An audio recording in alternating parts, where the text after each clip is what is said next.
Let's bring in Steve Kovac.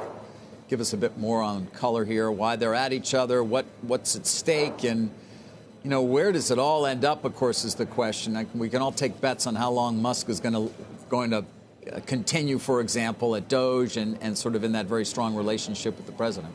Yeah, and it sounds like he's actually going to be in the White House now. And I'll borrow a term from Carl that he's been posting on Blue Sky the last couple of days. It's like watching the Real Housewives of Silicon Valley really go at each other. You used to have to tune into CNBC a decade ago, like you guys said, to watch billionaires have a fight like this. And not only that, though, this is for a fight over the affections of the new president. The president is putting his muster behind this Stargate project. Of course, as we've been saying over the last couple of days here on air, that this project was in the works before Trump was even elected to be president. This was going to happen regardless of who is president. But to have the full force of the government behind it, to have Trump rescind that AI safety order from the Biden administration, kind of opening up to give these guys free reign to do what they want. But it's hard to read anything but Elon Musk here having sour grapes over Sam Altman. Remember, Elon Musk was one of the co-founders of OpenAI. He had the chance today to be part of the hardest startup on the planet, one of the fastest growing startups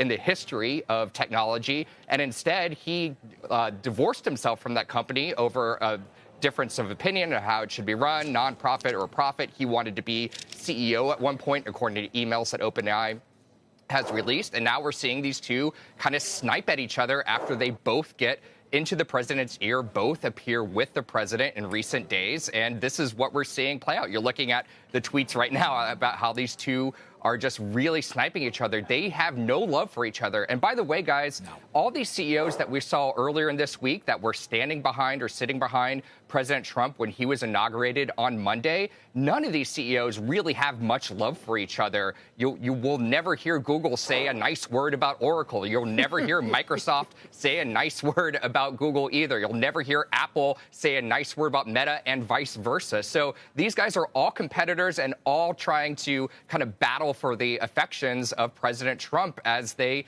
kind of live under the thumb of what he's doing right now, which is potentially slapping tariffs on Apple, potentially, all these threats that he made in the election against some of these people. We're seeing all this come into play and really play favor. Sam Altman, by the way, has completely reversed his positioning around Trump. There are some tweets that have been dug up since this battle kind of got between these two guys. We've seen Altman say things in the past, very anti-Trump tweets and positioning about that. And now he's kind of taken the other turn and saying he's seen Trump in action, he's seen Trump in person, and he has a very different opinion of him now, guys.